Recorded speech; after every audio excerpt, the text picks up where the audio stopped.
Fala, moçada linda! O Robinho está na área para a discursiva dessa semana. Vamos trabalhar então constante de equilíbrio e quociente reacional, ok? Para a gente conseguir fazer uma relação bem interessante nesses dois conceitos, é muito importante, obviamente, que a gente consiga ter uma ideia do conceito de equilíbrio químico, esse conceito tão importante dentro da química. Bom, o equilíbrio químico, você sabe muito bem, que é uma situação que ocorre quando em uma solução reversível, a velocidade da reação direta é igual à velocidade da reação inversa. Então, quando a velocidade da reação direta iguala a velocidade da reação inversa, temos o processo de equilíbrio, né? Quando V1 for igual a V2. Importante citar que quando nós temos as velocidades iguais, nós automaticamente temos o quê? Concentrações de reagentes e produtos constantes. Muito importante frisar isso, porque muitos alunos associam a ideia de equilíbrio com concentrações iguais. Não, até pode ser que essas concentrações venham a ser iguais, mas o que acontece é a velocidade ser igual. As concentrações são constantes. O que significa isso? Que no momento que o equilíbrio é atingido, essas concentrações não mudam mais, elas não se alteram mais. Tá, Robinho, e se a velocidade for igual e as concentrações não ficarem constantes? Isso é absolutamente impossível. Uma situação depende da outra. As concentrações só ficaram constantes porque as velocidades se igualaram. Outra relação muito importante é que o equilíbrio é dinâmico. A reação não para. Os aspectos macroscópicos da reação, aquilo que você consegue enxergar com o teu olho pelado, com o teu olho nu, aí sim parece que não tem alteração. Por exemplo, alguma cor, né? Mudanças de cores não são percebidas mais, mas a quantidade de colisões, as formações de complexo ativado, tudo isso continua acontecendo na reação. As características microscópicas da reação continuam. Por isso que a gente fala que a reação não para. É um equilíbrio dinâmico. É mais ou menos como se fosse uma ideia de você correndo na esteira. Se você pensar fisicamente, você não está tendo deslocamento. Você está correndo ali na esteira. Mas você está gastando caloria. Okay? Então, a ideia da reação em equilíbrio é você correndo na esteira. O processo não para. O equilíbrio é dinâmico. Beleza? Importante frisar isso sob o olhar estequiométrico. Muitas vezes a gente não associa esse olhar estequiométrico a um processo de equilíbrio químico. Vamos imaginar então que eu tenho uma reação bem conhecida, que é a reação de formação da amônia. Bem, eu tenho ali N2 mais 3H2 formando 2NH3. E no meu tempo zero, eu tenho 10 mols de nitrogênio e 30 mols de gás hidrogênio. Obviamente que no início eu não tenho nada de amônia. Essa reação começou. E no tempo 10, aqui, ó, eu nem coloquei uma unidade, esse 10 aqui poderia ser lá 10 segundos, 10 minutos, 10 horas, 10 dias, 10 semanas. Tá? Mas no tempo 10, o que aconteceu? A quantidade em mols de nitrogênio caiu para 5. De 10, ela foi para 5. Tivemos a diminuição de 5 mols. O que é importante agora você ficar atento? Existe uma relação estequiométrica, é por isso a importância do tal do balanceamento da equação. Se você perceber, a relação do gás hidrogênio para o gás nitrogênio é uma relação de 3 para 1. Então, se aqui nós tivemos o decréscimo de 5 mol, aqui nós vamos ter que ter um decréscimo 3 vezes maior. Nós vamos ter um decréscimo de 15 mol. Então, 30 menos 15, aqui nós temos a formação, então, de 15 mol. Ok? Tivemos ou melhor, não a formação, né? A decomposição de 15 mol. Então, restou 15 aqui. Ao passo que nós temos 2 mol de NH3 aqui, ó, então essa relação é o dobro da relação de N2. Então, se aqui nós tivemos a perda de 5 mol, reagiram 5 mol, aqui nós vamos ter a formação do dobro, nós vamos ter a formação de 10 mol. E isso vai continuar no processo. Passou agora, mais um tempo, chegamos ao tempo 20. E perceba que agora nós temos o quê? 3 mol. Ou seja, reagiram mais 2 mol, né? De 5 para 3, reagiu mais 2. Então, aqui é 3 para 1. Então, aqui não vai reagir 2, no caso do H2, vai reagir 6 mol. Por isso que nós vamos ter quanto? 9. Beleza? Agora, perceba aqui na questão do NH3, a relação é 2 para 1. Então, se aqui reagiu 2, aqui vai ter que formar 4. Então, de 10, nós vamos para 14 mol. Quer mais uma relaçãozinha? Chegamos ao tempo 30. O que aconteceu no tempo 30? De 3 mol para 2 mol. Então, reagiu 1 mol de N2. Então, no caso do H2, vai ter que reagir 3 mol. E aí nós caímos a 6 mol de H2. Perceba que no caso do NH3, a relação é 2 para 1 em relação ao N2. Então, se aqui reagiu 1 mol, no caso da amônia, vai ter que reagir quanto? 2 mols. E aí nós vamos a 16. Pô, Robinho, tá passando tempos aqui, ó, 0,10, 10,20, 20,30, sempre variação de 10, mas esse decaimento não está sendo constante. Isso é óbvio, né, turma? A velocidade de uma reação ela não é constante. Geralmente, no início, a reação é até mais rápida, porque tem mais reagente para poder colidir. Bem? Só que vai chegar um determinado momento, dá uma olhada agora, quando você tem o tempo 40. Continuou 2, continuou 6, continuou 16? No tempo 50, continuou 2, 6 e 16? Continuou 2, 6 e 16. Significa que nesse intervalo aqui, ó, nós temos as velocidades iguais. Então, nós podemos afirmar sem medo que essa reação atingiu o tal equilíbrio químico. O equilíbrio foi atingido, então, no tempo igual a 30. Significa que, nesse momento, nós não temos mais variações das concentrações, tanto de reagentes quanto de produtos. As minhas concentrações ficaram constantes. Tudo bem? Bacana essa relação? Muito, muito bom. Para que esse equilíbrio ele seja atingido, é necessário duas situações muito importantes.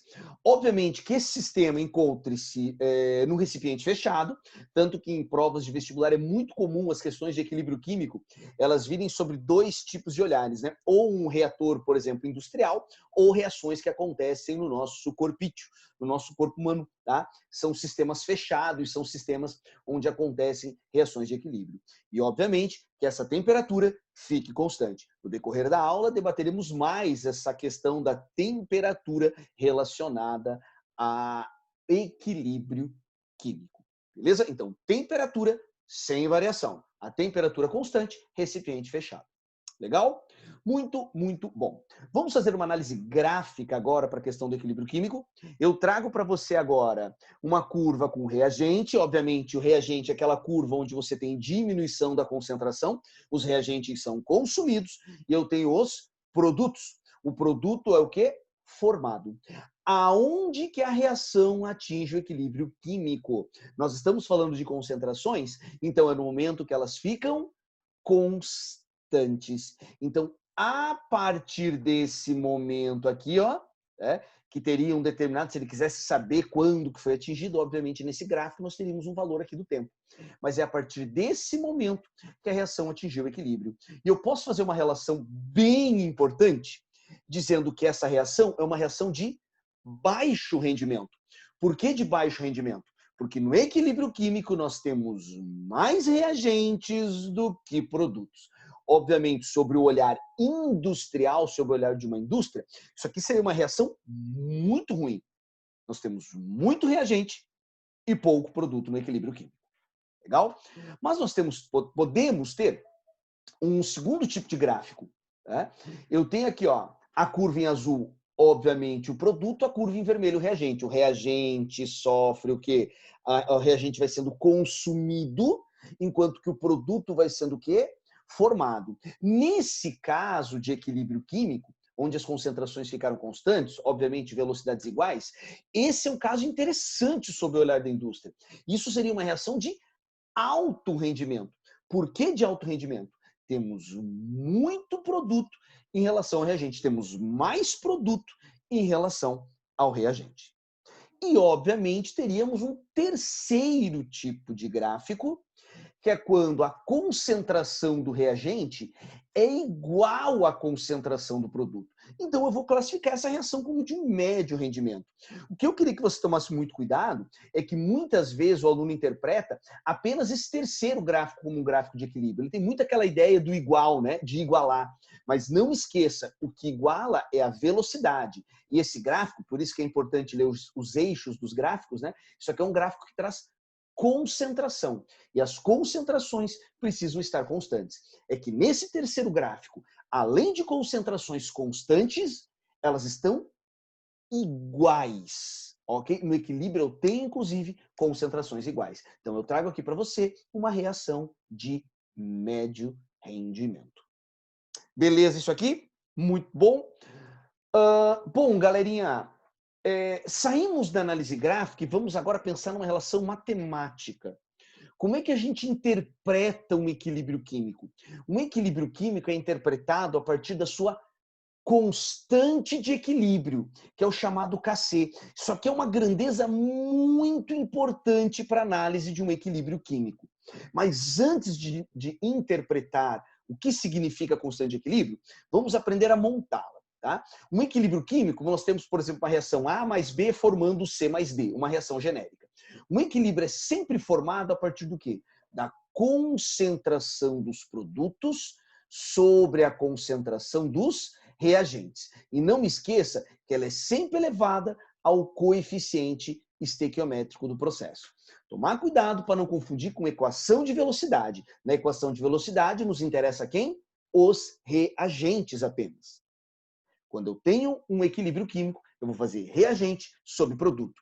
Isso pode ser interpretado como molaridade. Nunca esqueça que esse colchete aqui, ó, para nós na fisicoquímica é mol por litro. Então, uma concentração em mol por litro. Mas eu também posso escrever uma constante de equilíbrio em termos de pressão. Né? Classicamente em ATM, claro que ela pode aparecer em milímetros de mercúrio, mas classicamente aparecendo para nós em ATMs. Então, eu posso relacionar também uma constante de equilíbrio em termos de pressão. Claro que existem algumas nuances que eu tenho que lembrar. Eu preciso lembrar que numa constante de equilíbrio, numa constante de equilíbrio em termos de concentração, não entram sólidos, ok? O que faz com que eu tenha uma alteração numa relação sólida é a superfície de contato. Né? Aqui, ó, eu tenho o colchete, a concentração em mol por litro, então tem que ser uma solução. Tá? Tem que ser uma solução relacionada aqui. Ó. E, obviamente, não entram meus líquidos puros. Líquidos puros não entram quando, por exemplo, a água está como solvente. Pô, Robinho, mas eu estava resolvendo uma questão da UEM, isso é bem conhecidinha essa questão, onde ele traz a água, Robinho, e a gente colocava a água na constante de equilíbrio. Mas esse é um caso muito especial, onde a água não estava como o solvente, como o meio reacional. Era uma reação de esterificação, esse tipo importante de reação orgânica. Quando você tem um ácido mais um álcool, formando éster mais água. Essa água formada, ela não é o meio reacional, ela literalmente foi o produto do processo. Então, nesse caso bem específico, né, a água, repito, não é o meio reacional. É por isso que em questões dessa, como reações de esterificação, a água acaba entrando na constante de equilíbrio. Classicamente, a água não entra, porque classicamente na química, a água é o meio reacional. Bem, e em termos de pressão, aí é bem restrito. Né? Para pressão, só vão entrar gases. Só temos essa relação de constante quando eu tenho valor para gases. Beleza? Muito bom. Vamos apenas discutir montagens, então, num primeiro momento? Vamos pensar aqui, então. Eu quero montar essa constante de equilíbrio, posso fazer ela em termos de concentração? Posso. É a concentração da amônia elevada ao quadrado sobre a concentração de N2 vezes a concentração de H2 ao cubo. Então, montei a constante de equilíbrio. Muitas vezes, até em questões discursivas, um dos itens, quando se pede uma relação de equilíbrio, às vezes é só montar a constante, você deixar a constante montada. Vamos pensar numa relação de apresentação do cálculo. Nem vamos fazer o cálculo ainda, mas uma apresentação dessa análise de cálculo para você. Se eu fosse substituir os valores, eu queria que você tomasse muito cuidado com uma coisa. Eu sei que a gente já discutiu essa reação com esses dados no início dessa nossa aulinha, tá? E a gente percebe que aqui no tempo 30 nós temos um equilíbrio, né? 2, 6 e 16. Só que olha só, o que o aluno tomado pela emoção faz? O aluno tomado pela emoção, ele pega esses valores aqui, ó, e quer substituir na constante de equilíbrio. Robinho, mas é claro que eu vou fazer isso. Esses dados são no equilíbrio. Só que aí você esqueceu de um pequeno detalhe. A constante de equilíbrio, Kc, ela é dada em termos de concentração em mol por litro. E o que eu tenho nessa tabela não é mol por litro, é mol. Isso é quantidade de matéria. Então, se você disser para o Robinho que essa reação ela está acontecendo em 1 litro, ok, o recipiente é de 1 litro, aí nós vamos poder fazer essa relação. Tá? Aí sim podemos fazer. Mas eu não posso simplesmente pegar 2, 6 e 16, esses valores, e querer substituir nessa equação. Tá? Eu não posso fazer isso, porque eu tenho quantidade de matéria. Vai que esse recipiente é de 2 litros, então eu tenho que pegar aqueles valores todos e dividir por 2. Se aquele recipiente de 500 ml é de meio litro, então eu divido por 0,5. Se for um recipiente de 10 litros, divide por 10. Então, não esqueça disso. Às vezes a pegadinha da questão está aí. Ele te dá dados em quantidade de matéria e lá no meio do enunciado eles jogam um recipiente de 5 litros. Pega esses valores de quantidade de matéria e dividam por 5. Beleza? Porque na constante do equilíbrio nós fazemos isso para mol por litro. Bem, se eu fosse fazer essa relação para pressão, está aqui também, ó. Pressão da amônia elevado ao quadrado, pressão do N2, pressão de H2 elevado ao cubo. Claro que os dados aqui seriam dados, por exemplo, em ATM. Se eu tenho uma segunda reação aqui, ó, a decomposição do carbonato de cálcio em cal virgem e gás carbônico. Lembre que sólidos não entram na minha equação. Então ficaria Kc igual a concentração de CO2, ou se eu escrevesse na forma de pressão, Kp igual a pressão de CO2. Bem? Vamos pegar uma outra sequência, mais duas equaçõezinhas. Primeiro, um cálcio sólido reagindo com 2H+, né? Uma substância de natureza ácida, formando cálcio 2+, e aqui o H2. Novamente, lembramos que sólidos não vão entrar na minha constante Kc. Então, Kc, concentração do cátion cálcio, vezes a concentração de H2, H+ elevado ao quadrado. Agora, se eu for colocar o Kp, olha só entram gases. Pressão parcial do gás hidrogênio. E um último exemplo para você. Zinco mais 2Ag+, formando zinco mais 2Ag. Vou montar o Kc. Obviamente, sabemos que sólidos não entram. E a minha constante de equilíbrio fica a concentração de zinco 2+ sobre a concentração de Ag+ elevado ao quadrado. E se eu for montar o Kp, não tem. Claro que não tem, porque eu não tenho nenhum tipo de gás nessa equação. Beleza? Montagem da nossa constante de equilíbrio. Então, aprendemos a montar a constante de equilíbrio. Estamos prontos para discutir algumas observações importantes. Primeiro, a constante de equilíbrio Kc, ela varia com a temperatura. Então, ela é dependente da temperatura. Por isso, quando eu vou analisar o equilíbrio químico, a temperatura tem que estar constante. Repito, vamos discutir ainda no decorrer dessa aula como é que a temperatura trabalha em relação à constante de equilíbrio. Tem como eu descobrir se uma reação é exotérmica ou endotérmica, comparando variações de temperatura com constante de equilíbrio. Olha só, sem precisar de, por exemplo, ΔH de reação. Beleza? Essa observação B, eu acho que é a grande observação quando a gente fala de constante de equilíbrio. Quanto maior o valor de Kc, maior é o rendimento da minha reação. É isso que o Kc é. Tá? E quando eu falo Kc, obviamente isso também vale para o Kp. Tá? É que o Kc, digamos, é o nosso padrão de discussão. Mas, obviamente, isso aqui também valeria para o Kp. É indicativo de rendimento constante de equilíbrio. E eu acho que é fácil poder entender isso. Por que é indicativo de rendimento? Pense, o produto está no numerador, o reagente está no denominador. Então, quanto maior essa relação no numerador, eu vou diminuindo daí a quantidade no denominador. Então, quanto maior o valor no numerador, obviamente maior vai ser o meu KC. E no meu numerador eu tenho produto. E lembra, o nosso grande objetivo pensando em rendimento é ter o máximo de produto em um equilíbrio químico, para que essa reação, obviamente, tenha um alto rendimento. Ok?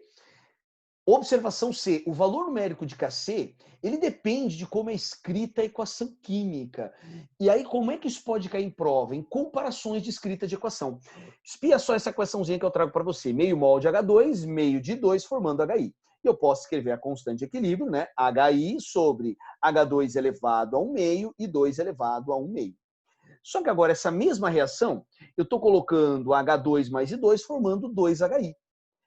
E a constante de equilíbrio, apesar de ela, obviamente, continuar sendo produto sobre reagente, agora os valores, obviamente, vão ser diferentes, porque agora eu estou levando ao quadrado, aqui eu estou levando a 1 e aqui eu estou levando a 1. Então, existe uma relação entre o Kc1 e o Kc2. Essa é a grande sacada. Como é que eu faço essa relação? O Kc2 vai ser o Kc1 elevado ao quadrado, não é simplesmente multiplicar por 2, isso é ΔH. Quando você dobra a quantidade de reagentes e produtos de uma reação termoquímica, o valor do ΔH dobra. Mas se eu dobrar isso em termos de constante de equilíbrio, o que acontece? É o valor da constante elevado ao quadrado. Por isso que se eu quero comparar constantes de equilíbrio, é interessante que elas estejam escritas da mesma forma, daí eu faço a variação da temperatura. Mas não é interessante eu pegar essa reação aqui, ó, e comparar essa aqui, por exemplo, a 200 graus Celsius e escrever dessa forma e comparar a 400 graus Celsius. Não faz sentido. O legal é você comparar os valores das constantes com as variações que você quer fazer, mas mantendo o mesmo tipo de escrita. Tá? Então, relembrando a relação entre o Kc2 e o Kc1, então o Kc2 vai ser igual ao valor do Kc1 elevado ao quadrado. Boa? E eu tenho uma quarta observação para você que fala o seguinte: a unidade de medida das constantes de equilíbrio é dependente da estrutura da equação da própria constante, além da unidade utilizada nas substâncias participantes. Mesmo assim, existem situações nas quais algumas constantes não possuem unidade. Então, existe unidade para constante, só que ela é pouco abordada. Tá? O que interessa é o valor, o que interessa é lembrar quanto maior o valor da constante, maior é o rendimento da reação. Então, o que acontece? Vou pegar um exemplo aqui, ó. 2H2 mais O2 formando 2H2O. E eu vou escrever em termos de Kp, a gente mudar um pouquinho. Então, Kp é igual a pressão de H2O ao quadrado sobre pressão de H2 elevado ao quadrado vezes pressão de O2, né? Produto sobre reagente. Então, a unidade da pressão vai ser ATM, então vai ser ATM ao quadrado sobre ATM ao quadrado vezes ATM. E essa unidade, por exemplo, para essa equação aqui, seria ATM na menos 1. Muitas vezes, repito, as questões nem cobram a unidade, porque a grande sacada é perceber o quê? Que a constante é um indicativo de rendimento da reação. Quanto maior a constante, maior o rendimento do processo. E aqui eu quero trazer para vocês agora uma coisa muito bacana, tá? Isso aí trabalho muito, tiro muitas dúvidas em cima disso quando a gente está lá em dúvidas mandadas, em práticas de prova. Quando o aluno traz uma relação que aparece muitas vezes em prova, que quando a constante de equilíbrio é maior do que 1, nós temos mais produto do que reagente. Cara, isso é muito perigoso, tá? Isso é muito perigoso. Se a constante for maior que 1, automaticamente eu vou ter obrigatoriamente a questão de produto e tudo mais. Eu posso ter muito produto e a constante de equilíbrio ser menor do que 1. Eu quero te provar matematicamente. Dá uma olhada nessa reação A formando 2B mais C. Se você olhar, a concentração do A é 0,03. A do B é 0,2 e a do C é 0,1. Ou seja, eu tenho mais produto do que reagente no equilíbrio. Isso aqui que eu estou trazendo em vermelho são dados do equilíbrio, tudo bem? Se você for calcular a constante de equilíbrio aqui, ó, 0,2 elevado ao quadrado vezes 0,1, ó, produto sobre reagente, 0,03. Você faz a conta disso e deu 0,13. Perceba, a reação foi favorável, ela tem mais produto e o valor deu menos que 1. Então, por uma reação ser favorável ao produto, né, o que algumas questões gostam de tentar fazer a pegadinha é induzir o aluno a pensar que se eu tenho mais produto do que reagente, o valor vai ser o quê?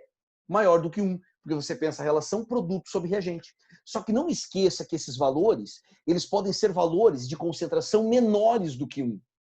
E se eu faço a relação matemática, eu estou percebendo que essa constante de equilíbrio deu 0,13. E mesmo dando 0,13, ela deu mais produto, ela tem mais produto do que reagente no meu processo.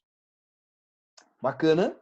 Beleza? Então fica atento nisso. Fica muito ligadinho nisso aí. Senhores e senhoritas, agora eu quero debater com você o tal do quociente reacional.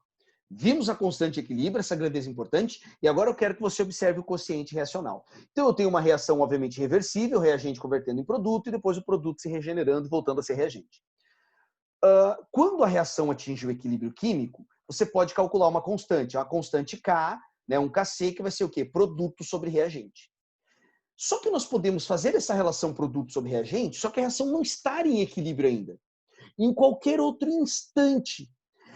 Isso é o que nós chamamos de quociente de reação, que daí tem o símbolo Q. E a forma de calcular é a mesma. Produto sobre reagente. Então, o quociente da reação, ele é um cálculo que a gente faz para tentar perceber se a reação tem equilíbrio. A reação ela atinge equilíbrio quando, na variação de tempo, os valores são sempre os mesmos.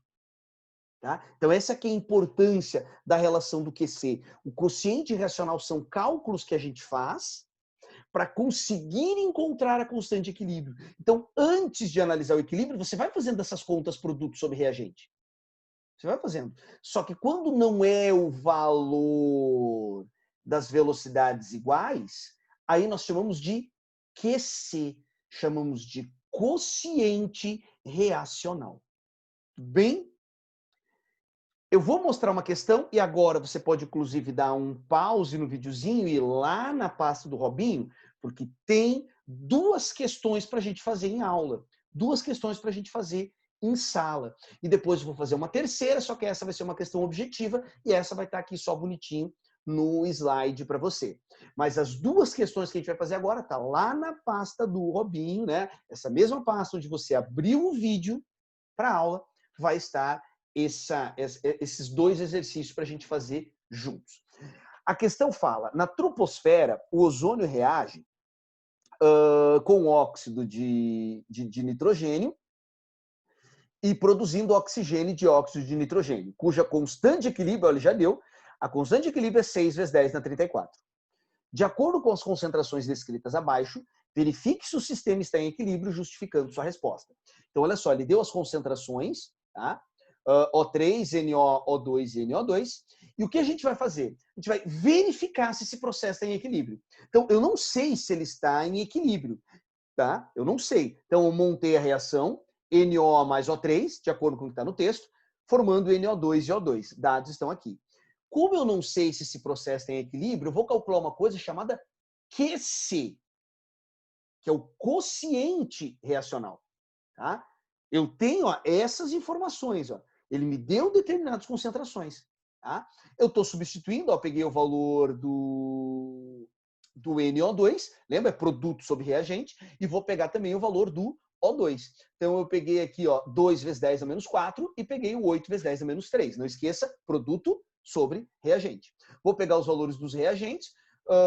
1 vezes 10 na menos 5 é DNO e 1 vezes 10 na menos 6 é do O3. Produto sobre reagente.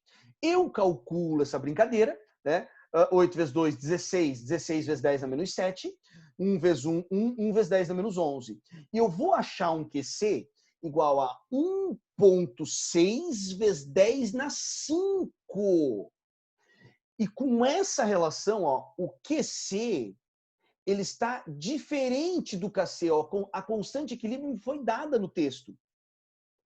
O QC não coincide com o KC. Então, automaticamente, eu posso afirmar para você, futuro calouro, que esse sistema não está em equilíbrio. QC não coincide com KC. Então, o sistema não está em equilíbrio. Essa é a justificativa. Tá? QC não coincidindo com KC, isso prova que esse sistema não atingiu equilíbrio. Agora poderia vir uma pergunta a mais. Ela não veio, mas ela poderia vir uma pergunta a mais. Tá? O que vai acontecer com essas concentrações com o passar do tempo? Para que se consiga atingir. O que vai acontecer com essas concentrações com o passar do tempo? Porque o sistema ele tende ao equilíbrio, lembra? A tendência do sistema é encontrar o equilíbrio. O que acontece?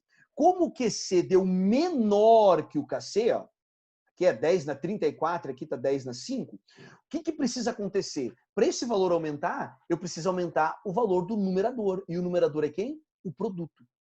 Então, se o QC está menor que o KC, eu preciso aumentar esse valor. E para aumentar esse valor, eu preciso aumentar o numerador. Quem está no numerador? O produto. Então, qual seria a minha resposta? Com o passar do tempo, a concentração dos produtos teria que aumentar.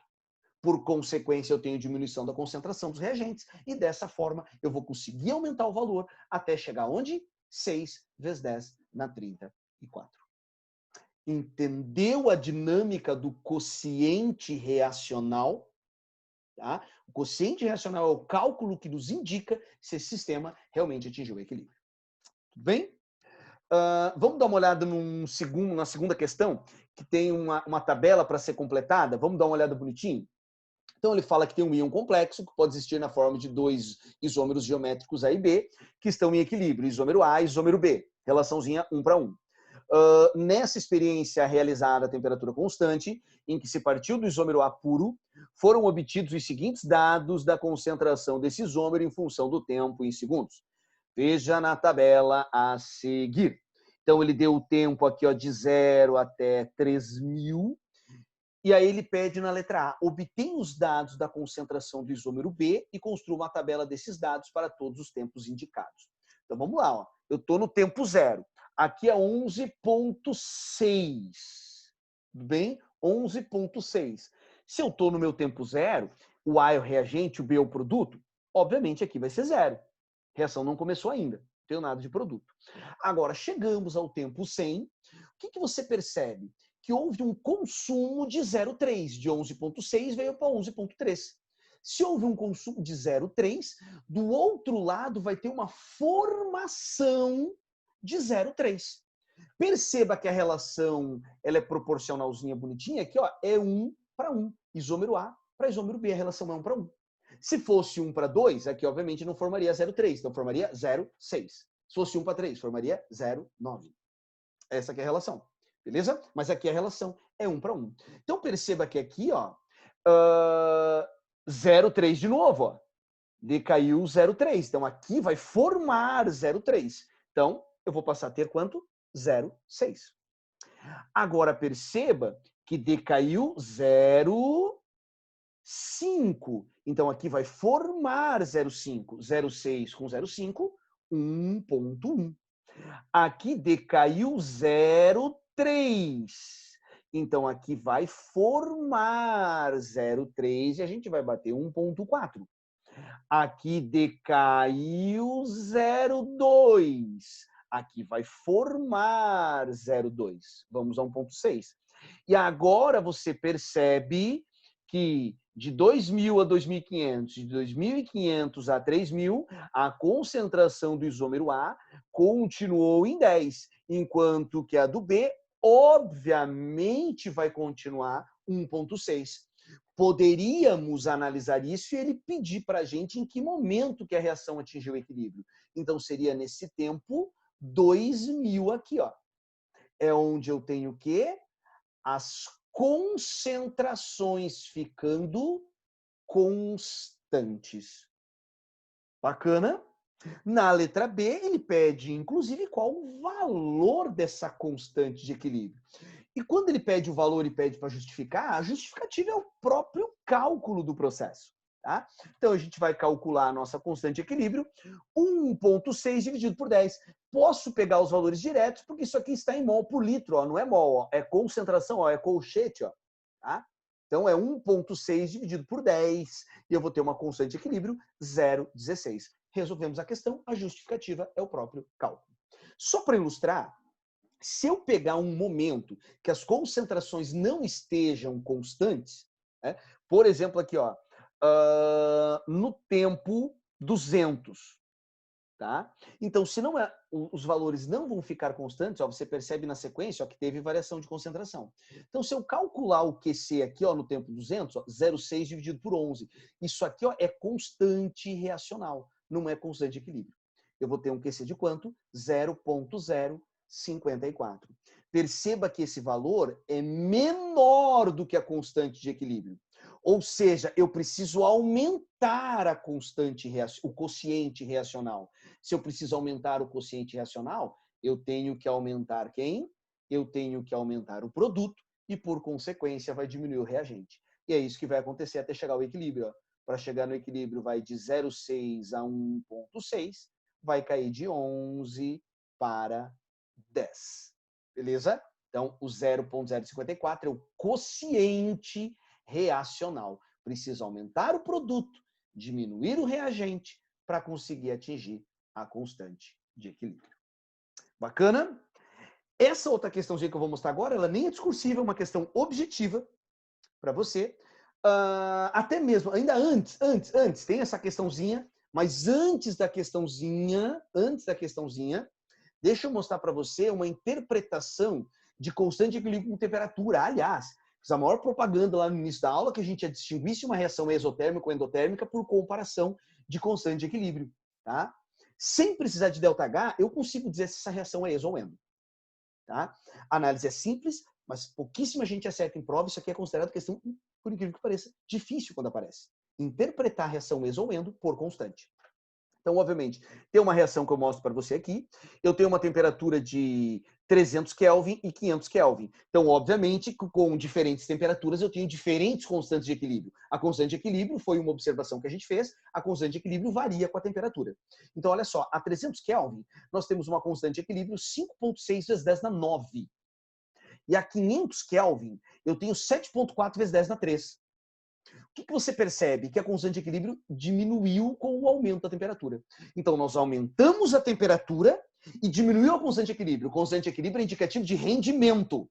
Então, ao aumentar a temperatura, o rendimento dessa reação, a constante de equilíbrio indicativa, a constante de equilíbrio, diminuiu. Significa que essa reação não gosta de altas temperaturas. Se ela não gosta de altas temperaturas, ela é uma reação exotérmica. Então, anota com muito carinho no teu mapa mental, no teu post-it, no teu resumo, que quando eu aumento a temperatura e diminui a constante de equilíbrio, isso é reação exotérmica, é reação que gosta de baixas temperaturas. Agora, se eu aumentasse a temperatura e a constante de equilíbrio ainda aumentasse, aí seria automaticamente um processo endotérmico. Bem, beleza? Muito, muito bom. Vamos aplicar essas relações aqui, ó. Trouxe uma questãozinha para a gente brincar, tá? Que fala assim, ó, essa não tá lá no materialzinho, isso aqui é bônus para você. Considere a reação de formação da amônia e o gráfico que mostra a influência conjunta da pressão e da temperatura no seu rendimento. Então, antes de analisar os itens, eu tenho pressão aqui, no eixo do X, eu tenho porcentagem de amônia no equilíbrio e eu tenho as temperaturas sendo mostradas aqui. Vamos analisar cada item. Letra A. A análise do gráfico permite concluir corretamente que, primeiro, a reação de formação da amônia é endotérmica. O que eu consigo perceber no gráfico? Que eu vou aumentando a porcentagem de amônia no equilíbrio quando eu diminuo a temperatura. Então, é uma reação que não está curtindo altas temperaturas. Ela não gostou de alta temperatura. Então, essa reação não é endotérmica. Ela é uma reação o quê? Exotérmica. Perceba, sem ΔH, na interpretação dos dados de um equilíbrio. Tá? Letra A, mentira. Letra B. O rendimento da reação a 500 atm é maior a 600 graus Celsius. Não, ó, 500 atm, olha onde é que está os 600 graus Celsius aqui. Perceba, ó, 500, 400, 300, 200 graus. Então, a 500 atm, o maior rendimento da reação não é a 600 graus Celsius. O maior rendimento aonde? A 200 graus Celsius. Letra C, a constante de equilíbrio não depende da temperatura. Pelo amor de Deus, aqui fala sério, né? O cara viajou, errou feio, errou rude demais aqui. A constante de equilíbrio é extremamente dependente da temperatura. A constante de equilíbrio é maior a 400 graus do que a 500 graus Celsius. A 400 graus Celsius está aqui, ó. 500 graus Celsius está aqui. Não é que eu estou mostrando esse valor aqui como constante de equilíbrio, mas perceba que a 400 graus Celsius eu vou ter uma porcentagem de amônia maior que a 500 graus Celsius. Então, automaticamente, a constante de equilíbrio vai ser maior a 400 do que a 500 graus Celsius. A 300 vai ser maior ainda, a 200 vai ser maior ainda. E a letra E, a reação de formação de amônia é favorecida pela diminuição da pressão. Não, tu percebe aqui, ó, analisando o eixo do X, que quando você aumenta a pressão, as porcentagens de amônia vão aumentando. Beleza? Show de bola? Muito, muito, muito bom. Então é o seguinte agora, futuro calouro. Você vai lá bonitinho, no materialzinho que está o Robinho da questão, tem a questãozinha para você agora. Essa questão ela tem o item A, ela tem o item B e ela tem um item C bem bonitinho. Já te adianto que o item C é o mais charmoso, é o mais legal, é o mais fofo, é o mais cuti-cuti para você resolver. Já te adianto que qualquer dúvida nessa letra C, ou quando você receber essa correção, você perceber que está errado, te convido, obviamente, para aquele vídeo que o Robinho faz sempre com a resolução e os comentários. Beleza? Letra A, B e C, bem bonitinho, 3 itens para você. Já adianto que o item C é o mais legal. Beleza? Vou ficando por aqui. Um grande abraço para você. Sucesso nos seus estudos. Um grande beijo. Tchau, tchau.